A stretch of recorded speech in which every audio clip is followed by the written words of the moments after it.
What's up, guys? Welcome to another episode of For the Fowlers. Today we're talking about how to turn your dog into the hunting partner every waterfowler dreams of.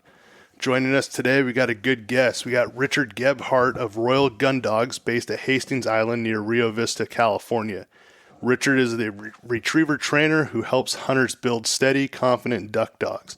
He brings over 20 plus years of experience as a trainer, which includes top-level field trial and hunt test dogs to everyday hunting and home companions. As an avid upland and waterfowl hunter himself, he understands and appreciates the teamwork between the hunter and the well-trained gun dog and how it specifically enhances the hunter experience as well as reducing lost game. Richard's is active in the AKC Retriever Hunt Test community and has run and qualified as an AKC Master National. So without further ado, let's bring Richard on here. Richard, welcome to For the Fowlers podcast. Hi, thank you very much for having me. Yeah, man, I really appreciate you coming on. I know we talked a little bit off air. I've been looking forward to today's conversation. Hope you don't mind that intro there. I kind of pulled it right off your website, but I think it kind of sums up everything that you've been doing the past couple of decades. Yeah. Yeah. So, well, I know I mentioned you've been doing this for over 20 years, but, why don't you tell us a little bit about yourself, kind of, where you're from, how you got your start into training gun dogs. So I'm from California, born and bred right here. Actually grew up in Southern California for the first 5 years. My parents got me out of there and got me to the Central Valley out east of Fresno. So that's where I spent most of my growing up years. Okay. And developing into a hunter. I came from a non-hunting family, so I'm a little bit of a different story. Yeah, how'd you get into it? Because that seems to be kind of real common where, especially even from my background, like no hunters in the family. And I know a lot of listeners and different folks I've chatted with, everyone kind of picked it up a different way. How'd you get into it? Well, my folks got me out of the city when I was young enough to understand the difference between growing up in the city and growing up in the country. And I grew up on a small little ranchette east of Fresno. And of course, what do you do when you're a kid? You play with BB guns. And I thought to myself, well, this is fun, but I'd like to have some real game. And I asked my mom one day if I could buy a shotgun. And to my surprise, she said yes. That's awesome. And so did you get into some upland, like waterfowl? What was your first pursuit? What'd you get into? Well, at the time, junior hunter or junior apprenticeship stuff in California was really taking off. So I think my first hunt was a planted pheasant hunt. And then I was taken out duck hunting. And that leads into how I became a dog trainer. Basically, my first experience duck hunting at Dark 100 was guys yelling at their dogs. Yeah, there's a lot of that out there. But at the time, this was before e-collars were well-accepted training tool by the masses. Okay. And so these dogs really were not under control at all. And people would holler at them in the dark, and I told myself I wasn't going to be that guy. So did you have a dog at this time, or? I had a mutt. I had a Labrador mix, and what sold me on that pup when I got it was it retrieved. This was before I ever even got into hunting or anything like that. I just wanted a dog that would fetch. And I took that young pup, and she was probably about a year and a half old when I started working on bird work with her. And she turned out to be a very good pheasant dog. And she was a good duck dog, but she couldn't tolerate the cold very well. And so how old were you or when you had this pup and you started kind of doing some work with your 1.5-year-old mutt? I was roughly 12 and a half, 13 years old when I started working with her. Okay. And how'd you kind of learn how to work with the pup? Were, different books, doing some internet research, working with trainers? Lots of books, what internet research I could do at the time. Sure.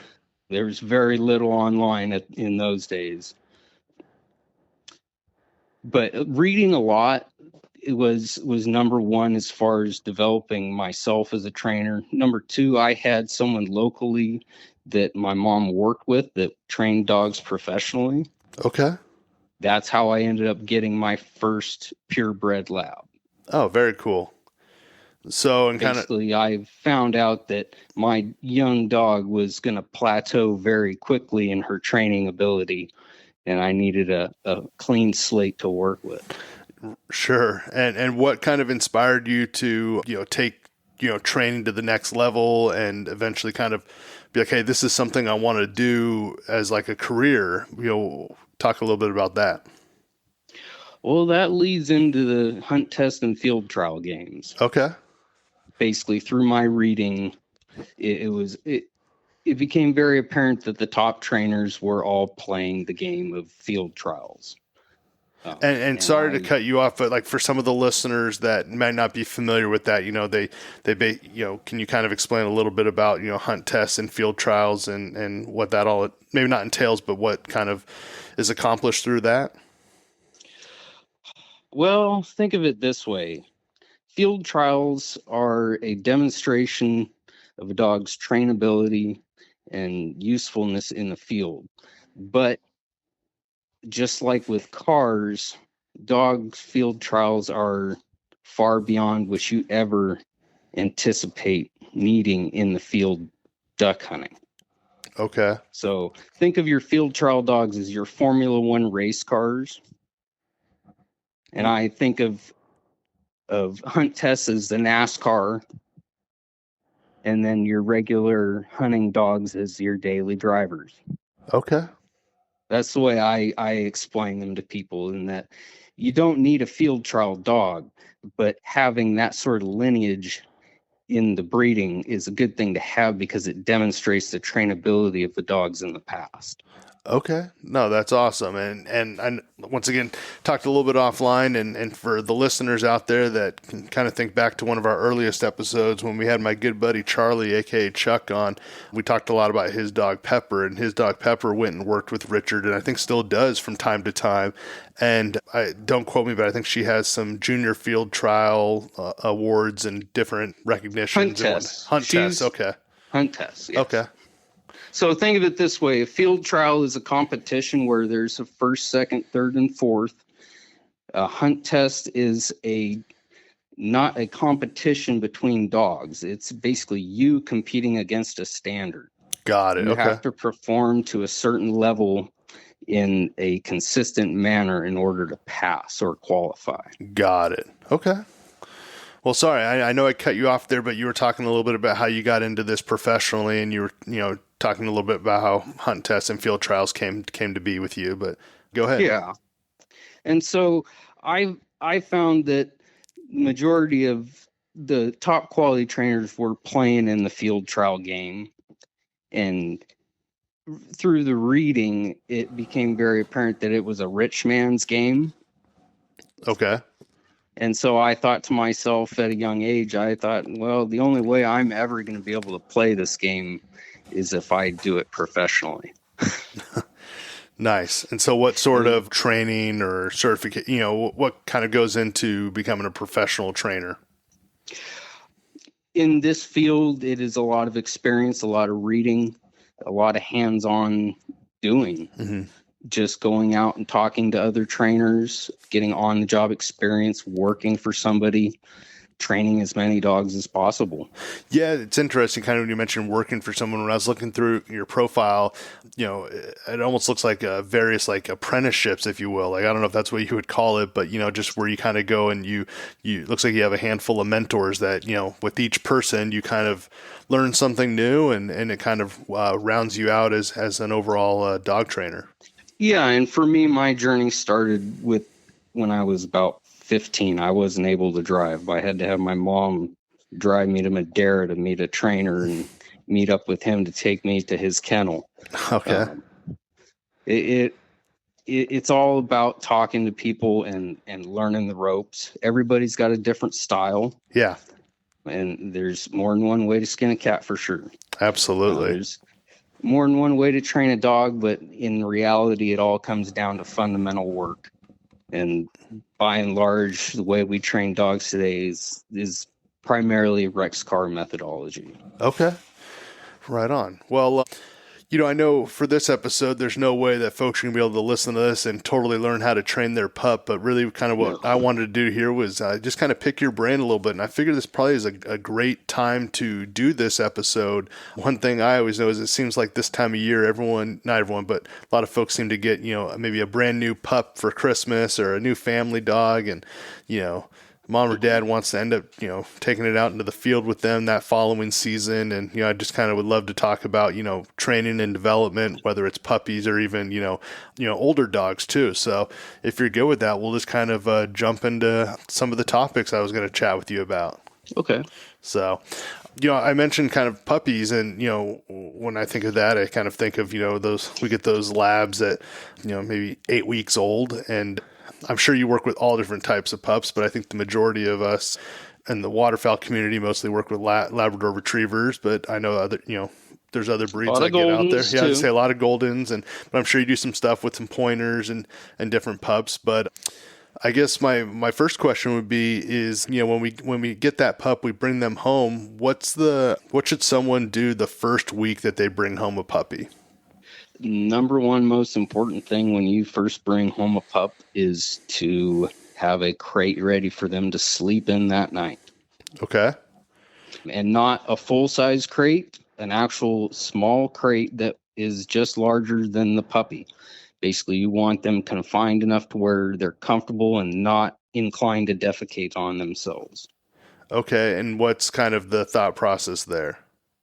That is going to be that dog's home away from home. It'll be its security blanket down the road.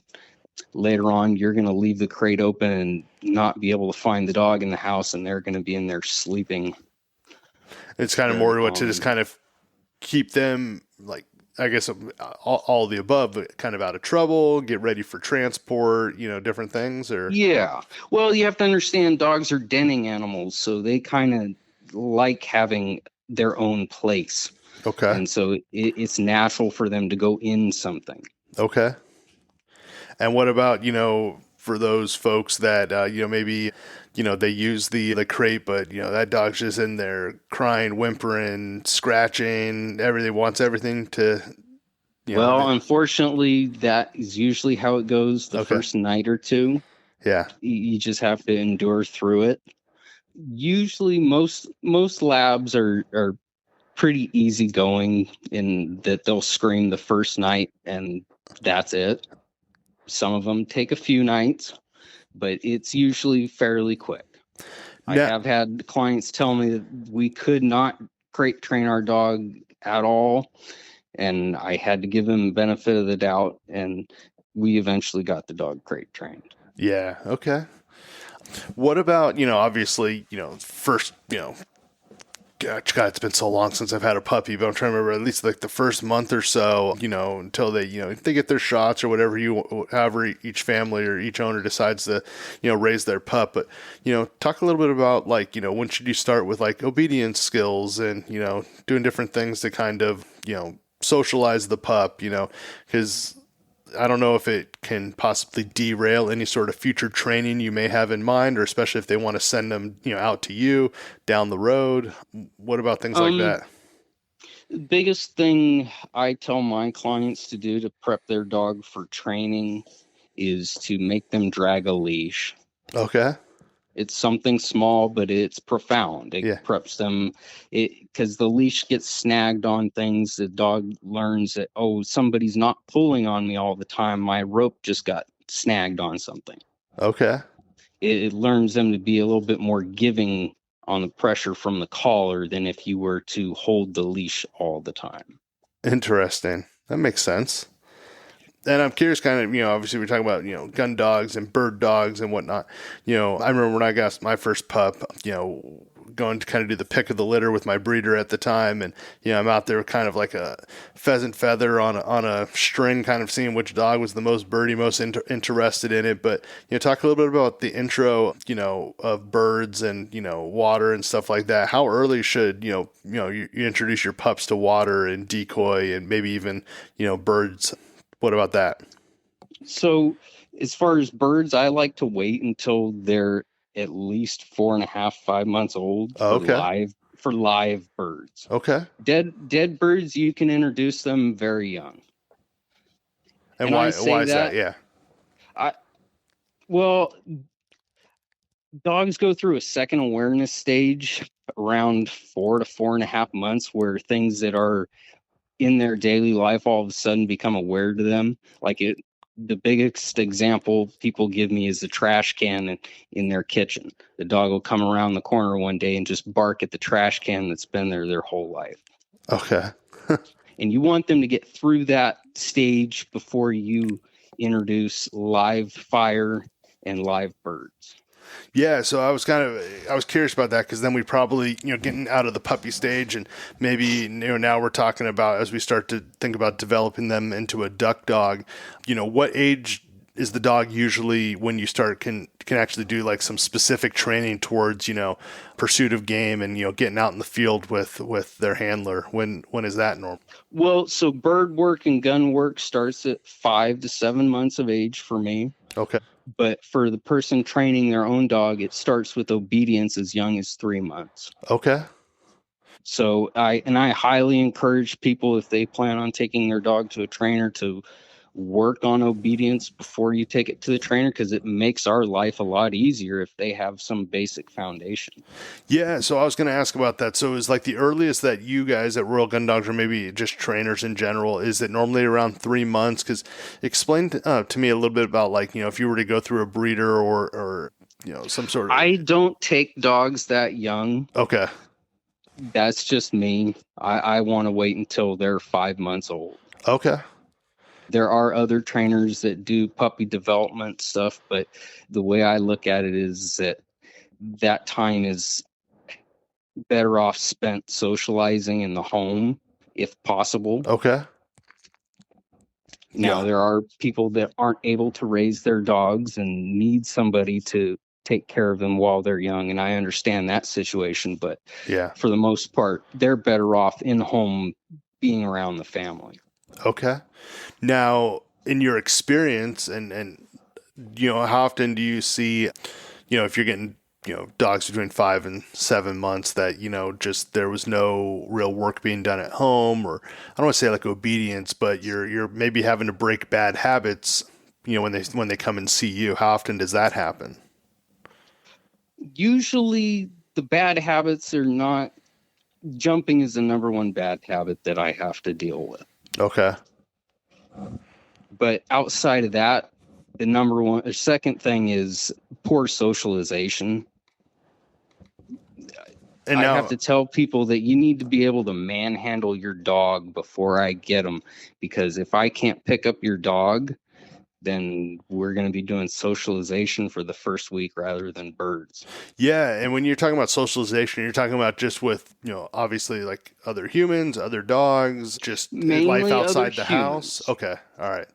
Because I'm curious on that. Because some folks, they spend all this time investing in their dog. They, obviously they take great care of their dogs in the house. But I've had conversations with some folks where it's like, and to each their own. And I have 2 labs at home, and they're great family dogs. They're super friendly, all that stuff. But they are not good out in the field. Like I don't take them hunting with me because I just didn't do the training with them, and for whatever reason, we just decided that these guys would be just great family dogs. But then you see some folks that have really good field dogs, but they also run, no pun intended, but also have a very tight leash on their pups where they don't have to. Okay. So, and where, don't let them socialize, if they come and stay at the house, they have a crate and I get it. Like, you have to have rules and some sort of structure, but I just having that balance of like letting the dog have some time off, Well, you nailed the word right there, and that's balance. Okay. And there are dogs that don't do well with freedom. Mm-hmm. They take advantage of it. They get into trouble. Okay. By and large, what I always tell people is the exact opposite. You've got your thumb on your dog too much, is what I tell people. dog training is about balance between control and freedom. Mm-hmm. And dogs are like kids in that if you have them underneath your thumb all the time, the second that pressure is gone, bye-bye, they're on their own. Yeah. Well, let's jump back into kind of that duck dog development. Let's say, my dog's 5 to 7 months. They're well socialized. You can pick them. They let me kind of do whatever I want to them. They just a lot of trust there. What does training look like during this stage? Are you fine tuning obedience? Are we jumping right into, things that they would use out in the field, such as, marking, hold and fetch, water confidence, gunfire? Like what are we doing during that 5 to 7 months? So in that 5 to 7 month range, when you first bring your dog in for training with me, I'm going to do a 2 to 3 week puppy camp. Most dogs do it in 2. But it is all about birds, birds, birds, and having fun. That's cool. Really, it's something that carries them out through their formal training. This is something I did not do until I started working for Steve Clausen over at Blue Ridge Kennels. Okay. He did this puppy camp, and when I first started doing it with him, I thought it was a money grab. I thought, oh boy, he's just trying to get as much money out of these people and send them on their way, because it's a 2-week program. Mm-hmm. And I'm accustomed to a 3 to 6 month program growing up with what I used to do. Mm-hmm. So it's a little bit different than what most other trainers do. But I feel that most other trainers put the cart in front of the horse by doing all this obedience and force fetch training before they ever expose the dog to gunfire. Got it. So that makes sense. Can I go and do a little spiel on my puppy camp? Yeah, let's do it. Okay, so day 1 starts with you coming out in the field and playing with a wing clip chucker. So we do live bird introduction on day 1 with the owner there. We rinse and repeat on day 2, and day 3 is usually when I incorporate the blank pistol. Day 4 and day 5 usually are when I start introducing the shotgun low and shotgun away. And all this time, your dog should be chasing down after this bird. Okay. Yeah. So my goal for week 1 is to actually get the shotgun over them and shoot a bird for them. Now, I have a quick question on that. You hear folks that, just the term gun shy. Is that something that can be trained out of a dog? Or I just sent one home today that was taken out and shot over and ran away. It can be done. Okay. But yeah, I mean, how often do you see that? Or is, because, most folks, let's just say they live out, for me, I live in the suburbs of Sacramento. I can't really do any sort of live fire training or anything. I try to always expose my dogs to different, kind of noises that you'd hear kind of just out in the neighborhood, out in the street, but it's not until, you take them out to, I don't know, a trap range or somewhere where, they're kind of getting exposed to it. But is there any way to kind of prepare your dog for that? Or should you just say, hey, hang tight, and then you'll do it at puppy camp? So there is a way to basically what I'm doing during the first week of the puppy camp is creating a good positive association between the noise and the bird. Mm-hmm. So you can do that or something similar, basically a large, loud noise creating a reward. This goes back to people banging pots and pans before feeding their dogs. Okay. I like blowing a duck call. Okay. Because the duck call inside the house is very loud. Yeah. I know other guys, they'll take 2x4s and smack them together and then feed the dog. But I feel a duck call is very good. Sure. Yeah, that makes sense. Cool. So now we're into a couple days of puppy camp there. What does the rest of the program look like as far as the puppy camp goes? So goal for week 1 is to get the shotgun over them and hopefully develop a natural desire to retrieve live birds. Goal for week 2, it sounds simple, but it's not, is to teach them that the birds no longer come out of my pocket. They Okay. have to go out and find them. Yeah.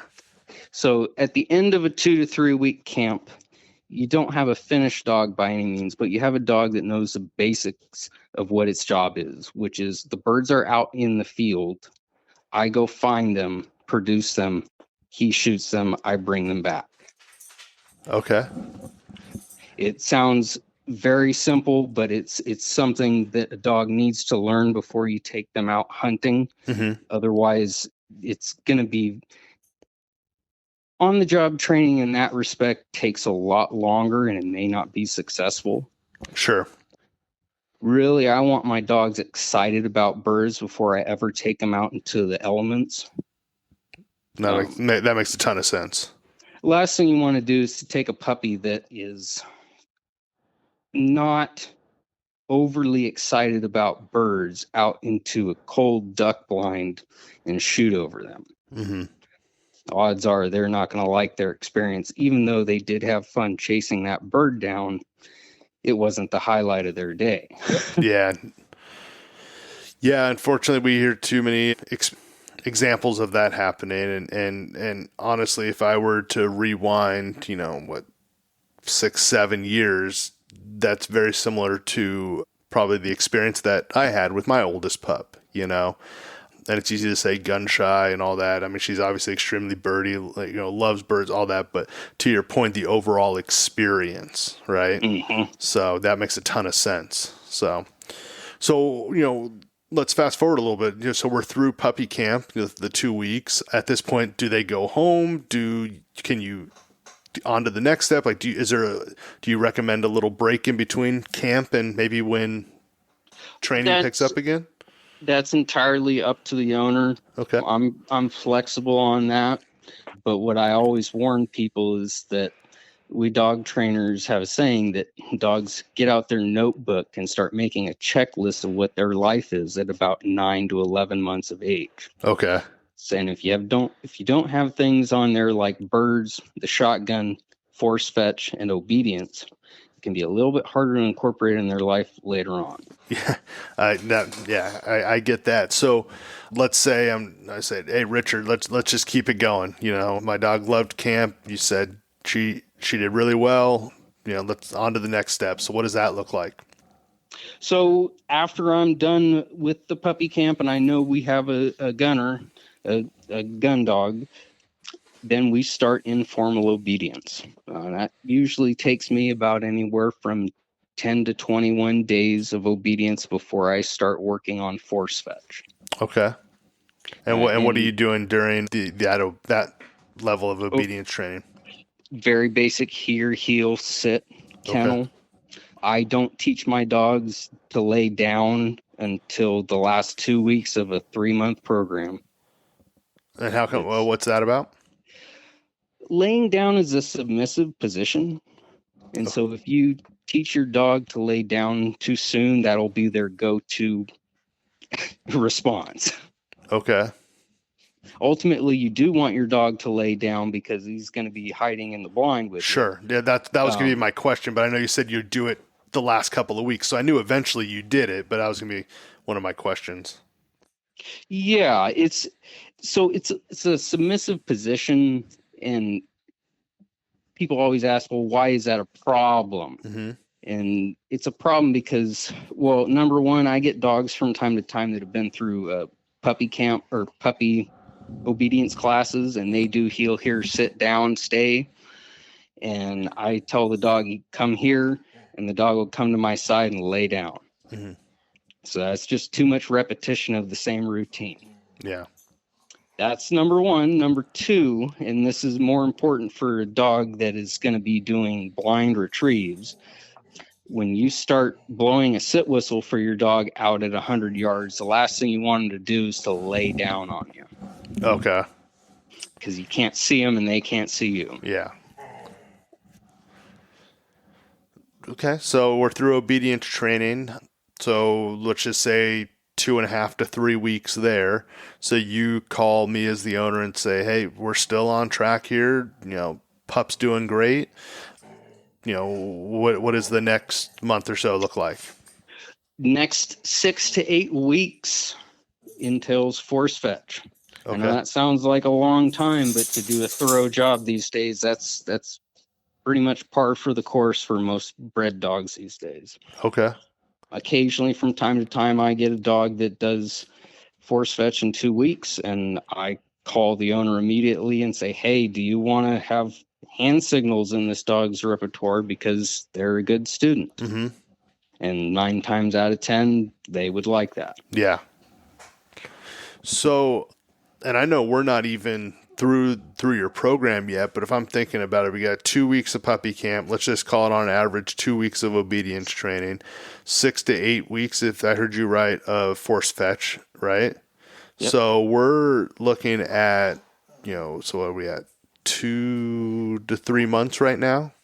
Yeah, 2.5. Yeah, 2.5. Okay.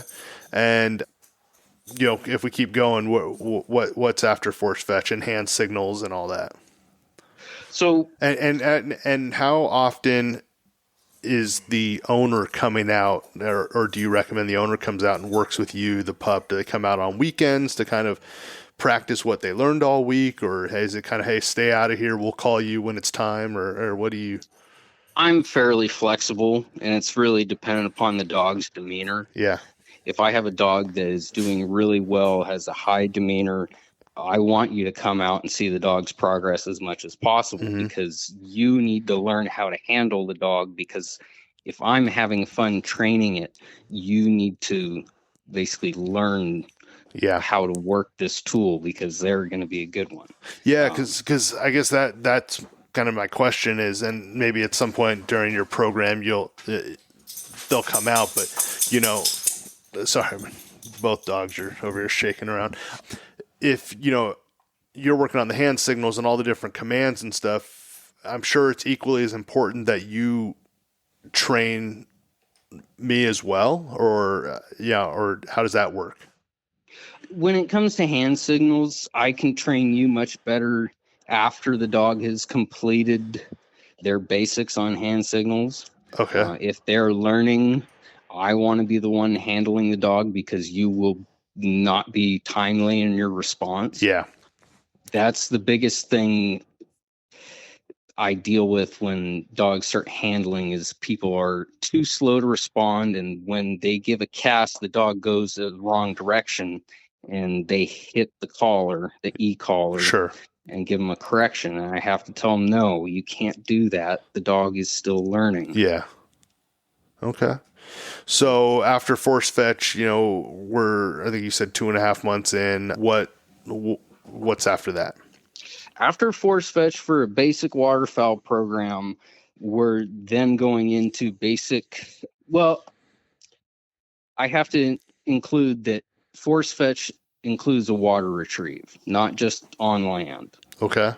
That's why it takes 6 to 8 weeks, because it includes bringing the bird out of the water. Okay. So that's basically their water introduction with me is through force fetch. Okay. I don't push the issue beforehand. If they want to get in the water, they can, but I don't push the issue until we have tools at our disposal to actually get them to do the job that we want them to do.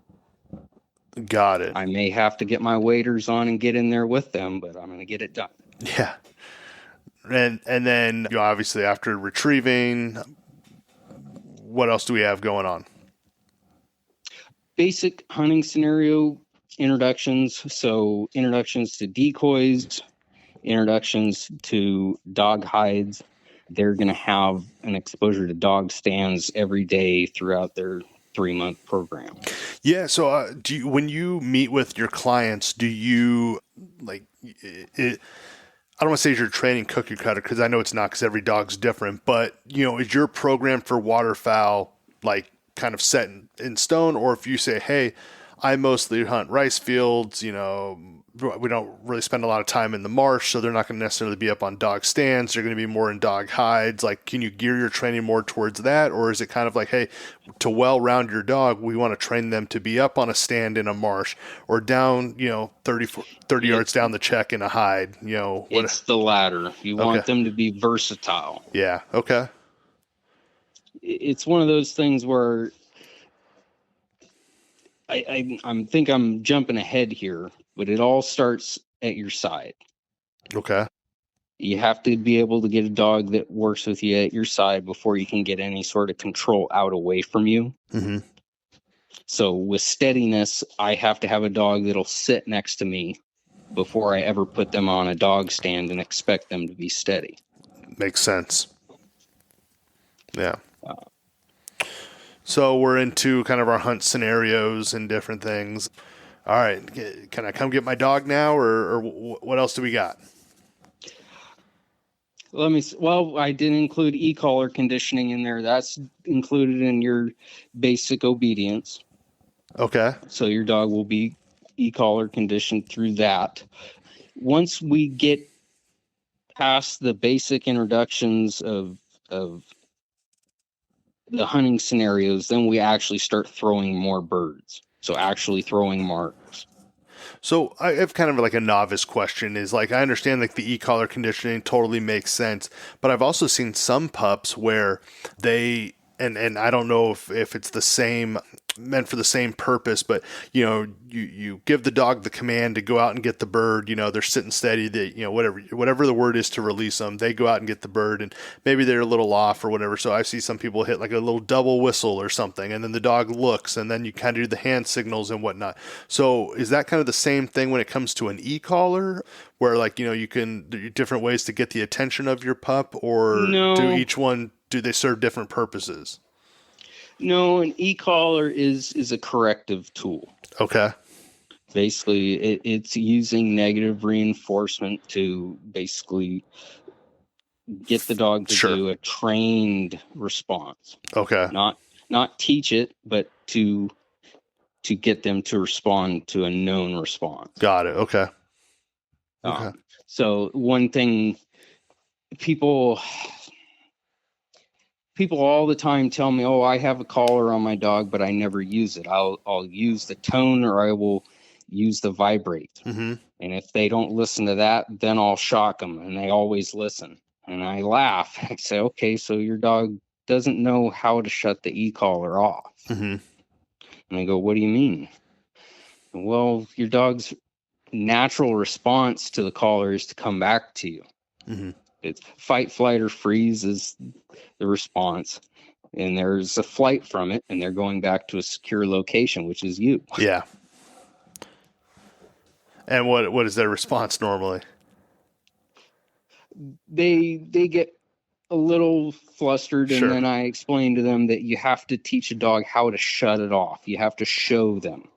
And I like to do that with here or come here. Basically, a dog in a stationary position, sitting, and a slight pull on the leash and a tickle on the e-collar. And it doesn't take very long before they realize that, oh, I get that tickle, and as soon as I proceed towards him, it goes away. Mm-hmm. That's how you teach a dog to shut off the collar. Got it. Okay. And very soon with the timing, there's plenty of stuff online about 3-action introduction. If you really want to know how to do a proper e-collar introduction, look up Tritronics 3-action introduction. Tritronics 3-action introduction. Yes. Okay. Sounds good. Let's take a peek at that. So, puppy camp, obedience training, force fetch, hunt scenarios, e-collar. Oh, what else do we got? Marking is a big one. I don't do a whole lot of it before a dog goes home for the basics. Okay. But if a dog is going to stay with me to do hand signals or more advanced training into steadiness, then they're going to get a lot of marking. Okay. And how long does that program look like? It depends. If you just want a dog that's steady, it's an additional month. Okay. If you want hand signals, it's going to be around anywhere from 3 to 6 months. Okay. Depending upon the dog. Yeah. Some are a lot quicker. Yeah. The ones that go through force fetch generally go through hand signals a lot faster. So I'm curious on this because, and this might be like the unpopular like opinion. People might be like, "Yeah, well, that's on you. You know, you didn't do the work or whatever." But our issue for my family was it's really hard for us to send our dog or dogs away for an extended period of time, right? Like they are our family. And while, yes, I agree, they are a great tool, great conservation tool, great hunting partner, first and foremost, these are part of our family. So now we're getting to the point where it was just tough for us to be like, yeah, we can't send our pup away for, 2, 3, 4 months, and, so is it just one of those like, hey, because especially if you're saying, you don't start between 5 to 7 months. Well, I've had this dog at home for the last 3, 4, 5 months, just loving it, a puppy, all that. And then all of a sudden we have to send him away for a while. So what do you kind of say to that, to folks that might be a little hesitant based on like, wow, this is a time commitment, it is. Especially if I say, hey, Richard, I want all the bells and whistles. I want hand signals. I want this. I want that. I want all the marking, it sounds like we're getting up to 9 months or longer. Yeah. Okay. Yeah. Depending upon the dog and what level you want to get them to. Yeah. It really depends on the dog as far as duration. Now, and I'm sure, there have to be some pups that just, no matter how good of a trainer you are, they have to have a ceiling, I would think, or is that not the case? Yes, there are dogs that plateau. Yeah.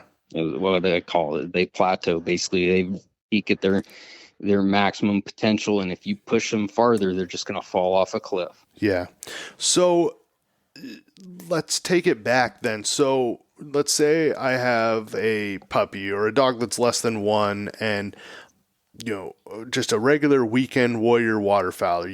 You might have a rice blind, up in Sac Valley. You maybe go out every Saturday or so, or maybe, you go out to the refuge, I don't know, a couple times a month. You're not, some crazy hunter, but at the very least, can you get away with just puppy camp and obedience training, or is that not enough to get them out in the field just to go retrieve the birds and have a good day, but also go home and, I know you like them in the kennel, but rest in front of the fireplace at night, shut it down. Is that enough training there? Or, it's all personal preference. Sure. I get a lot of people that just do the puppy camp with their dog and then do the rest themselves. Yeah. And are very happy with it. Yeah. Then you get people that I tell them their dog needs to be force fetched in order to be reliable. Mm-hmm. And they take them hunting, and halfway through the season, I get a phone call and say, hey, can you take them? Yeah, exactly. Yeah. And I guess like with anything, you get out of something what you put in, or, you get what you pay, that type of thing. So I definitely, I get that. But, it seems like you see some guys just out in like, a refuge parking lot, or, you just catch up with them somewhere up in the valley, and, they just kind of naturally just fell into a duck dog, And a lot of people get away with that. These retrievers are very, very malleable, and they take a lot of abuse without looking back at you. Yeah. And gunfire is the number one example of that. Yeah. I think what's important to me, and I think a lot of folks, it's like, sure, can your dog go out, and you might not have the best blind manners, but if you're there by yourself or whatnot. But for me, a lot of it has to do with just, you want the dog to be successful, but first and foremost, you want the dog to be in a safe environment too, right? Mm-hmm. So if they don't have the blind manners or the obedience to, heel, stay, whatever, to not break, especially if you're hunting with other folks. I mean, we all hear about the tragic accidents that happen. And, so I realize I'm speaking out of both ends here, where it's like, oh, I just want a dog that I can take out on a Saturday, but at the same time, I want to be able to bring that pup home too, Yes. So. And that leads into what I recommend for every dog, no matter their training level. Their first season, they should be staked out on a quick release. Mm-hmm. Yeah. They're very cheap these days. If you hunt from A rice blind, a C-clamp works great to hold them down. Yeah, and you know what? I know some folks that I hunt with that, their dogs great manners, listen really well, but and don't have like the tendency to break or whatnot, but they still just out of abundance of caution, and I think it's out of habit, they still use those tie downs, and you know what? Yeah. Like I can't blame them. You know what I mean? Especially you figure some of the like investment, but also once again, it's part of the family. Yeah. So, well, right on. So as far as your send away program, did we touch on everything, or am I bringing my pup home now, or what does it look like before? What is kind of the last steps before I can take my dog home? For basics, that is the last step. Is basically the introduction to hunting scenarios and basic marking. If you want more advanced work like steadiness, we'll do a month of marking and working on steadiness. And what does that mean? Sorry, steadiness. Steadiness as far as being sitting or laying down, waiting to be released to retrieve. Okay, got it. Okay, and you were talking about hunt scenarios and whatnot, and I just had a question, and it had to do kind of like when we think about the way we hunt here in Northern California, or just even if you get a dog from out of state or whatnot, do you work with them on like, because I'm not sure, I haven't been out to your property, and I'm familiar with the area, but how do you simulate a rice check, or whether it's being in the marsh, or do you do any sort of like retrieving from boats or anything like that? Do you do any sort of specific hunt scenarios? So I don't have access to most like marshy areas. I Okay. don't take dogs into that because that's fairly commonplace for people to get Sure. access to. Primarily, the two biggest things that people don't have access to is thick cover on land Mm-hmm. and deep swimming water ponds. Okay. So basically, during the last 2 weeks, your dog gets thrown into those two. I Okay. have dog training ponds in a nearby property that we use, and Hastings Island is full of thick cover. Yeah. I have a question for you as far as like when it comes to training, or you were mentioning honoring other dogs. Like, do you work that into your program as well? Because like it's been a while since I've been on a hunt with multiple pups, but I know it happens. Do you train that as well? What I like to do is I like to get people out that have dogs that are working on steadiness and have a little line of dogs, Mm-hmm. and basically throw birds for each one of them, making them all work together. Yeah. I feel that's the best way. Is if I take two dogs out and make them honor one another, it's very different than if I have a line of dogs and handlers Yeah. they're honoring. Yeah. Is dogs are very competitive, and Okay. when you get a line of dogs together, that it brings out the worst in their competitive nature. Yeah. Okay. What about, when you talk about the hunt training, how do you go about training, like, when it comes to dealing with like, cripples or whatnot? I understand like when you're maybe training out in the water, you throw a live bird out there, or, you throw a bird out that just is kind of sitting there dead in the water. But how do So you train like, cripples, or chasing them down, or, we all seen it where birds kind of, the dog's on it, the bird goes down and dives down, and maybe still has a little life in it, and the dog's just kind of spinning in a circle. Like, how do you train that? So it all starts with the chucker. Okay. Partridge chucker, chucker partridge, whichever you want to call it. They like to burrow into the grass. Okay. So it all starts with that puppy count, the first 2 weeks. Okay. That chasing of the bird really follows them throughout their life. There's not really much on the job training you have to do Mm-hmm. with a dog. Once they figure out the smell of blood and they like birds, they're Yeah. going to go after it. If Okay. you have a dog that has problems with diving birds, and there are some dogs that do, you can remedy that by taking an anchor and a line and floating a bumper out in a canal and pulling it underneath the water surface. That makes sense. I have been successful with that for dogs, teaching them to dip their head underwater. Yeah. But by and large, you don't really have to teach them those things. They kind of learn that on the job. Yeah. Well, right on. Well, we're coming up on an hour here, but I just had a couple more questions, and then I want to kind of hit you with some of these kind of quick questions that maybe just like a quick answer. But, last couple questions I have when it comes to, the training program and what that looks like is what sort of homework or at-home training once, we get our pup at the end of your program, how often should we be working with that dog during season, off season, and really how much training, because especially if folks are going out a couple times a week, is there much training going on during the season at home or no? How does that work? So a lot there to cover. Sure. So basically, when you bring your dog home from a basic waterfowl program, you should maintain your basic obedience daily in the house, on walks. I get people that ask me how to maintain their obedience for just general obedience dogs, and I tell them, you live in a suburb, right? Yes.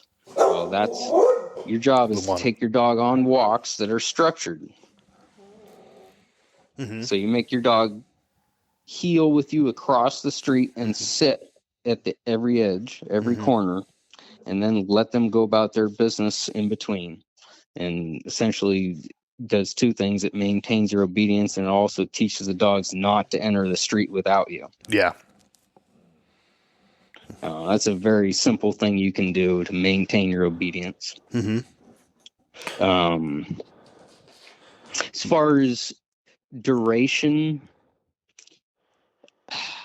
if you're training your own dog without me, you really only need 10 to 15 minutes a day. Okay. Doing it more than that, you really are overdoing it. Then that was my question, right?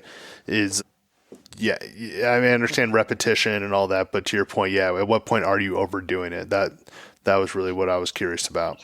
Now, I know this is going to sound weird, but I've learned through years that with dog training, most of the time, less is more. Yeah, that makes sense. I get more out of dogs if I let them be dogs. It's one of those things. If I'm the drill sergeant, the wrestling coach all the time, I don't get very far with them. If I do structured training and then let them be a dog, they're much more tractable with me.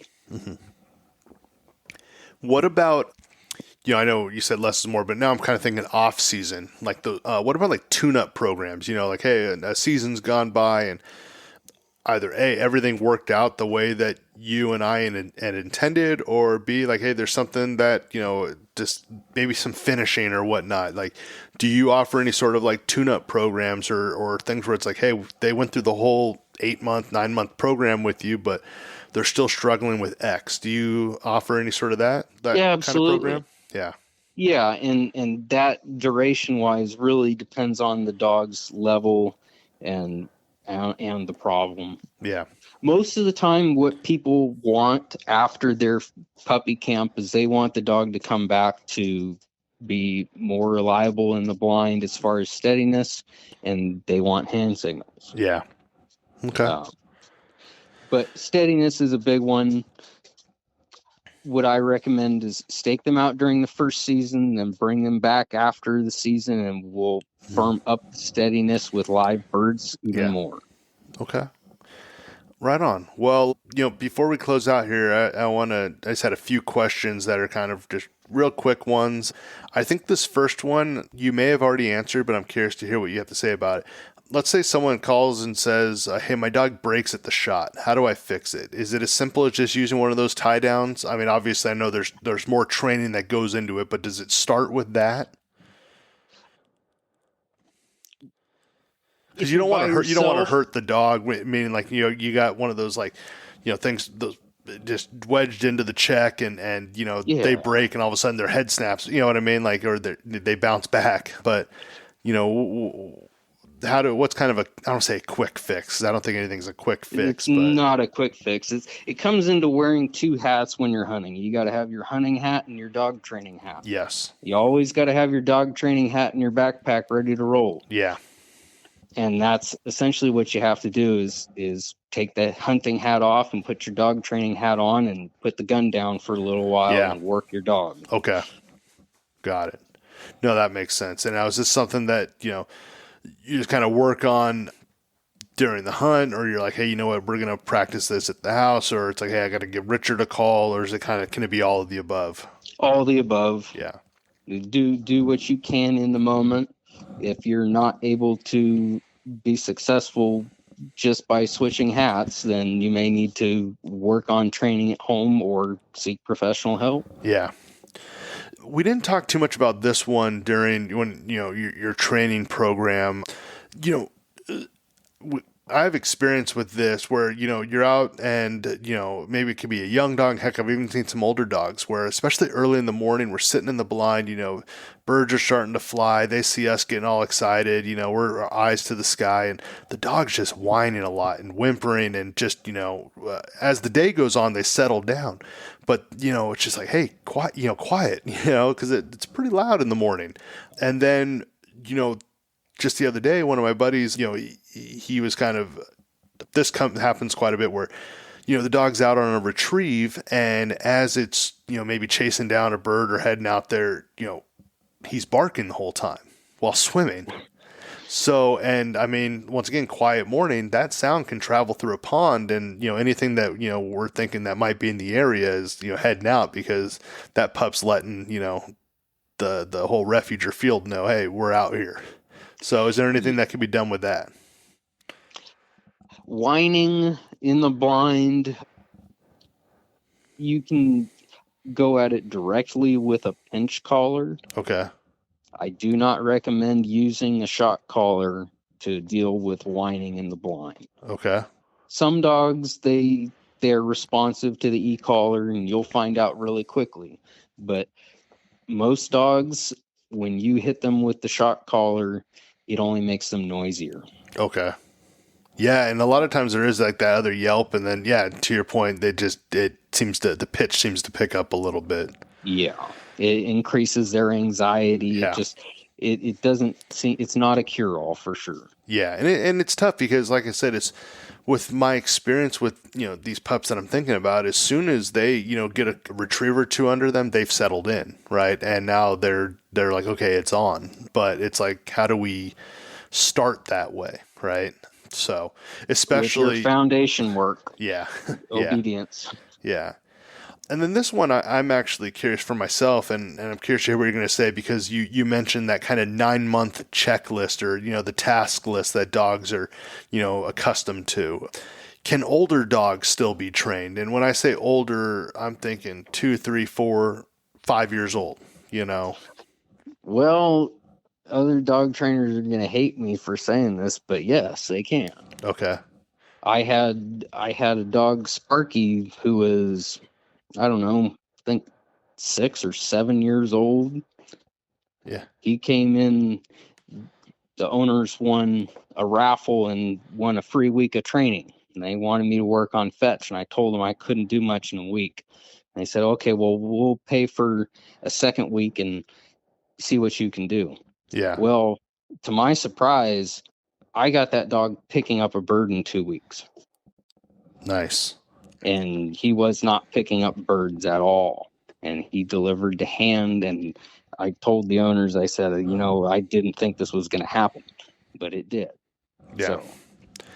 So. I kind of along the older dogs, but this might, and you don't have to answer, but in your professional opinion, this could be kind of controversial. I am curious. You hear a lot about, especially when we think of labs, certain colors being more trainable than others or whatnot. Is, in your professional opinion, do you see that to be the case, or are some more stubborn than others? Like, you understand what I'm asking? Like, chocolates versus black labs, or, and I'll even take it a step further. What about in like your professional opinion when it comes to like male versus female dogs? Is that a whole nother episode? Yeah. Yeah. Okay. No, I mean, it really depends. When you're talking about color, they're all different. Yeah. I wouldn't say that they're better or worse depending upon the color. They're just different. Okay. What I always tell people though is that black is the dominant color. Okay. So in the gene pool, when you're going after a pup, you're looking for performance if you are a duck hunter, not for color or anything else. That should be secondary. Okay. You should be looking for performance in the pedigree. A lot of people are very keen on picking color first and then looking at the pedigree, and that's not the way I would recommend going about it. Black's the dominant color, so by and large, there are more titled dogs that are black than yellow or chocolate. But as time goes on, there are more and more chocolates and yellows that are performing the same level. Yeah.